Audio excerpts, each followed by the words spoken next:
తాకట్టులో ఉన్న బంగారాన్ని విడిపించి ఆ రోజున్న మార్కెట్ ధర కట్టి మిగిలిన డబ్బును మీకు అందిస్తుంది ఎస్వీఎస్ గోల్డ్.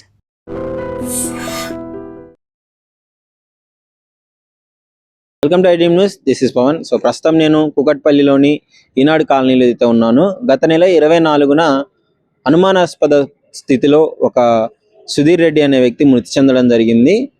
ఆయన చనిపోయిన తర్వాత కంప్లైంట్ ఇవ్వడం జరిగింది. సో కంప్లైంట్ మాకు వాళ్ళ ఫ్యామిలీ కుటుంబ సభ్యులే కంప్లైంట్ ఇవ్వడం జరిగింది. సుధీర్ రెడ్డి ఇతని మీద చనిపోవడం వెనక మాకు అనుమానం ఉంది, భార్య మీద అనుమానం ఉంది అని చెప్పడంతో సో ఇప్పుడు వెలుగులోకి రావడం జరిగింది. నిజానాలు అనేవి ఏంటివి అని భార్య ప్రసన్న చున్నీతో ఉరిదీసి సుధీర్ రెడ్డిని చంపినట్టుగా తెలుస్తుంది. చనిపోక ముందు 24న ఆయన చనిపోవడం జరిగింది. 24కు 1 వీక్ ముందే పోలీస్ స్టేషన్లో కంప్లైంట్ ఇవ్వడం జరిగింది. కుకట్పల్లి పోలీస్ స్టేషన్లో నా భార్య నా మీద చంపడానికి ప్లాన్ చేస్తుంది, నాకు నా భార్య నుంచి ప్రాణహాని ఉంది అని చెప్పేసి కంప్లైంట్ ఇవ్వడం జరిగింది రాతపూర్వకంగా. సో కంప్లైంట్ ఇచ్చిన వారం రోజులకే ఈ ఇన్సిడెంట్ జరగడం జరిగింది. చాలా ఆశ్చర్యంగా, అసలు ఇలాంటి ఇన్సిడెంట్లు అంటే గతంలో చాలా చూసాము. భార్యలు భర్తలను చంపడము, విలాసాల కోసము, ఇల్లీగల్ రిలేషన్షిప్స్ పెట్టుకొని ఈ విధంగా చేయడం చాలా చూసాము. కానీ ఈ ఘటన చాలా లేటుగా వెలుగులోకి రావడం జరిగింది. ప్రసన్న కుమారి జల్సాలకు అలవాటు పడి తన ప్రియుడితో ఉండి ఆ ప్రియుడితో అడ్డుగా వస్తున్నాడని చెప్పేసి సుధీర్ రెడ్డి సో ఈ విధంగా ఆలోచించి చున్నీతో ఉత్తు బిగించి చంపింది అని అయితే వివరాలు తెలుస్తున్నాయి. ఈ విధంగా చేసి మళ్ళీ ఏం తెలియనట్టు అనుమానాస్పదిలో చనిపోయాడు, నాకేం తెలియదు, పొద్దున్నే లేచేలోపు ఆయన చనిపోయి ఉన్నాడు అని చెప్పేసి మాట్లాడడం జరిగింది. సో వాళ్ళ బంధువులకి అలమైతే అనుమానం వచ్చింది. సో వెంటనే కంప్లైంట్ ఇచ్చిన తర్వాత మొత్తం పోలీస్ వాళ్ళు ఇంట్రాగేషన్ చేసి వాళ్ళ స్టైల్లో ఇంట్రాగేషన్ చేస్తే మొత్తం నిజాలన్నీ బయటికి రావడం జరిగింది. సో దానికి సంబంధించిన అపార్ట్మెంట్ దగ్గర మనం ఉన్నాము, ఒకసారి చూడొచ్చు. 4th ఫ్లోర్లో అయితే ఇన్సిడెంట్ ఉన్నట్టు తెలుస్తుంది. ఈనాడు హైట్స్ అని మీకు కనిపిస్తుంది కదా, 4th ఫ్లోర్లో ఇన్సిడెంట్ జరిగిందని చెప్తున్నారు. సో ఆమె పక్క ప్లాన్ తోనే ఈ మర్డర్ చేసిందని క్లియర్ గా అర్థమవుతుంది. సో విలాసాలకి జల్సాలకి అలవాటు పడి ఈ మధ్య కాలంలో అక్రమ సంబంధాలు ఎక్కువగా పెట్టుకొని అనవసరంగా వాళ్ళ లైఫ్, భర్తల్ని చంపడమే పనిగా పెట్టుకుంటున్నారు. ఇష్టం లేనప్పుడు వదిలేసి వెళ్ళిపోతే అయిపోతుంది, కానీ చంపడము, తర్వాత పోలీస్ స్టేషన్లో వెళ్ళి వాళ్ళ జీవితాన్ని నాశనం చేసుకోవడమే జరుగుతుంది. సో ఇలాంటి ఇన్సిడెంట్లు రెగ్యులర్ గా మనం చూస్తూనే ఉన్నాము. ప్రస్తుతం సుధీర్ రెడ్డి వాళ్ళ అక్క గారిని ఒకసారి కాల్లోకి తీసుకుందాము. ఇన్ఫర్మేషన్ ఏంటి అని క్లియర్ గా కనుక్కోవడానికి సరే వాడికి కాల్ చేసి కనుక్కుందాము. హలో మేడం, ఇది సుధీర్ రెడ్డి వాళ్ళ సిస్టర్ మాట్లాడుతున్నారండి. మేడం, అసలు ఏం జరిగింది మేడం? లాస్ట్ మంత్ 24th ఆయన అనుమానాస్పదంగా చనిపోవడం జరిగింది కదా, ఏం జరిగింది మేడం? మీకు ఎలా అనుమానం వచ్చింది? అసలు ఏం కంప్లైంట్ ఇచ్చారు?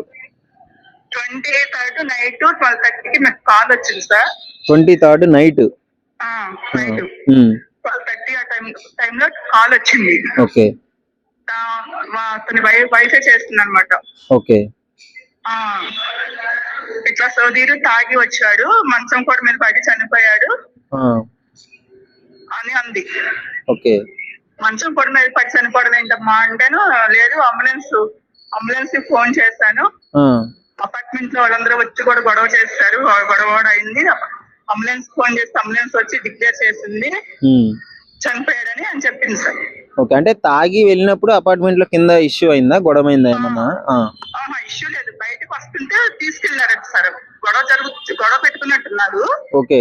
గొడవ జరుగుతుందని బయటకు వచ్చేద్దామని చెప్పి అయితే వాళ్ళ పెద్ద అబ్బాయి లాక్కొని పైకి తీసుకెళ్లాడు. ఓకే. తీసుకెళ్ళిన తర్వాత ఇంకా ఏం చేశారు మాకు తెలియదు, 12:30కి ఫోన్ చేసింది. ఓకే. ఇట్లా డిక్లేర్ చేశారు, 108కి ఫోన్ చేస్తే అంది. 108కి ఫోన్ చేసి డిక్లేర్ చేయడం ఏంటి, నువ్వే చంపేస్తావా అని మేము అనుకున్నాము, చెప్పాము. ఆ రోజు ఫోన్లోనే చెప్పేసాము. పిల్లలు ఉన్నారా అండి? 2 పిల్లలు సార్. ఓకే, 2 పిల్లలు అక్కడ ఇన్సిడెంట్ జరిగినప్పుడు ఇంట్లోనే ఉన్నారు? వాళ్ళే ఉన్నారు, వాళ్ళు 3 ఉన్నారు. ఓకే. జరిగిన తర్వాత మా వాళ్ళని పంపించాము, మేము ఇక్కడ విజయవాడలో ఉన్నాం కదా, మా పిల్లల్ని పంపించాం అన్నమాట. ఏం జరిగింది ఏంటి తెలుసుకోమని పంపించాము. ఓకే. 1:30 ఆ టైంలో వాళ్ళు అక్కడికి వెళ్ళారు సార్. వెళ్ళి చూస్తే వాచ్మెన్ లేపారు. వెళ్ళి వాచ్మెన్ ఇట్లా సుధీర్ రెడ్డి గారు అంటే మా బ్రదర్ బాగా తెలిసిపోయింది వాచ్మెన్ కి. ఓకే. ఆ వాచ్మెన్ లేపి ఏంటి ఇక సుధీర్ రెడ్డి గారు అయిందంటే ఏంటి 108 వచ్చింది అన్నారు చెప్పింది ఫోన్ లో అంటే లేదు అసలు 108 మీరు ఎప్పుడు మా నన్ను లేపారు వచ్చి నాకు అసలు తెలియదు ఏం 108 కూడా రాలేదని చెప్పాడు అతను. 108 కూడా రాలేదని చెప్పారు. ఓకే. సరే అని వాచ్మెన్ తీసుకొని పైకి వెళ్ళారు. పైకి వెళ్ళి డోర్ వేస్తుందండి. డోర్ కొట్టారు వీళ్ళు. ఓకే. డోర్ కొట్టి డోర్ తీసిందండి. డోర్ తీసి తనేమో హాల్లో కూర్చొని ఫోన్ చూసుకుంటా కూర్చున్నట్టండి. ఓకే.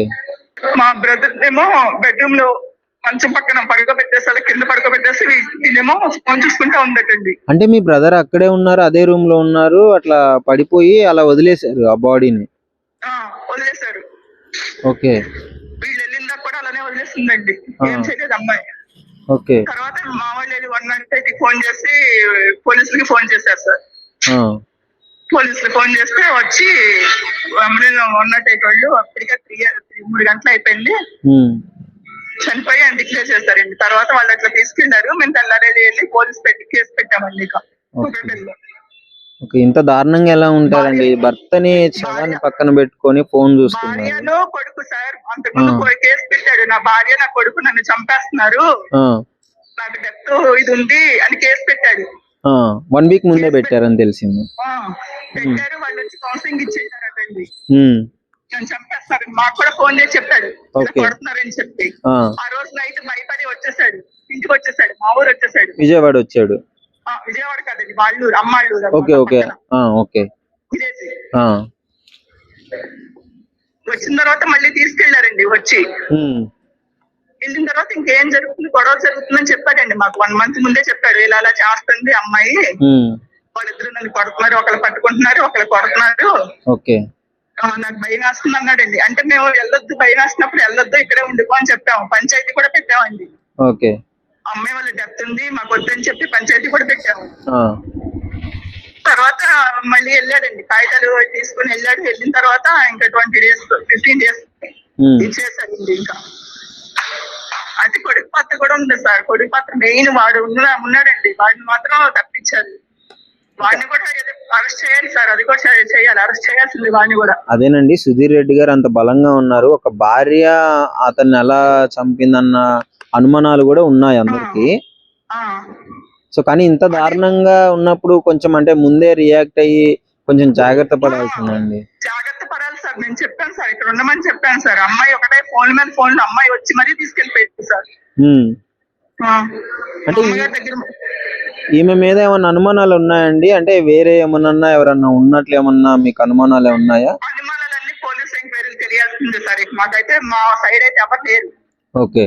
మాకు తెలిసిన వాళ్ళు అయితే ఎవరు లేరు, మా చుట్టాలు కూడా ఎవరు లేరు సార్. అటు సైడ్ ఎవరైనా ఉన్నారేమో మాకు తెలీదు ఇంకా. ఓకే. అమ్మాయి ఒక్క దాని వల్ల అయితే కాదు సార్. అబ్బాయి మెయిన్ అబ్బాయి కొట్టాడండి ఒకసారి. అతనే కొట్టాడు, మా ముందే కొట్టాడు. ఓకే. కొట్టాడు పిల్లాడు. కొట్టి నేను చంపేస్తానని కూడా అన్నాడండి. వయసు ఎంత ఉంటుందండి వాళ్ళ అబ్బాయికి? వయసు ఎంత ఉంటుంది? 16 years అనుకోండి sir. 16 years. Inter second year. అతను తల్లి ఇద్దరు, ఒక కొడుకు ఒక తల్లి అంతేనండి? అదే వాళ్ళ మదర్ ఇద్దరు కలిసి భయం ఉందని కంప్లైంట్ ఇచ్చిన తర్వాత పోలీస్ వాళ్ళు ఏమన్నప్పుడు యాక్షన్ తీసుకున్నారండి దాని గురించి? అమ్మాయిని అరెస్ట్ చేశారండి నిన్న. ఓకే. అమ్మాయిని అరెస్ట్ చేశారు. ఇప్పుడు కాదు, ఫస్ట్ కంప్లైంట్ ఇచ్చినప్పుడు. సారీ సార్, అర్థం కాదు. అంటే ఫస్ట్ లో కంప్లైంట్ ఇచ్చాడు కదా 1 week ముందు, వీళ్ళు నన్ను కొడుతున్నారు అది ఇది అని చెప్పేసి. అబ్బాయి భార్య ఇద్దరి మీద పెట్టాడు. ఓకే. అబ్బాయి వాడు మా మిస్సెస్ ఇద్దరు అని చెప్పి పెట్టాడు సార్. ఓకే. ఓకే. పెట్టాడు. మాకు కూడా చెప్పాడు చంపేస్తున్నాను అని. మాకు నైట్ ఫోన్ చేసి చెప్పాడు. నైట్ అంటే ఆ రోజు కాదు, ముందు 1 month ముందు మాకు అంత వాళ్ళతో ఘర్షణ ఏంటి అనేది మొత్తం క్లారిటీగా చెప్పాడు మాకు. ఓకే. సో ఇప్పుడు మరి మొత్తానికి మీరు ఎలాంటి న్యాయం జరగాలని కోరుకుంటున్నారండి? ఇన్సిడెంట్ జరిగింది, మీ తమ్ముడిని కోల్పోయారు. శిక్ష పడాలి సార్, ఇద్దరికే శిక్ష పడాలి మాకు. కానీ న్యూస్ లో ఇద్దరు రావట్లేదు కదండి. వాళ్ళ మదర్ ని ఒక్కళ్ళనే చూపిస్తున్నారు, ఆమె చేసింది అని అంటున్నారు. అది మాకు అదే తెలియట్లేదు మాకు. నేనైతే ఇద్దరి మీద పెట్టాను. ఓకే. నేనైతే ఇద్దరి మీద పెట్టాను. నాకు ఫుల్ డౌట్ ఉంది కొడుకు మీద. కొడుకు మీద కూడా డౌట్ ఉంది. ఫుల్ డౌట్ ఉంది.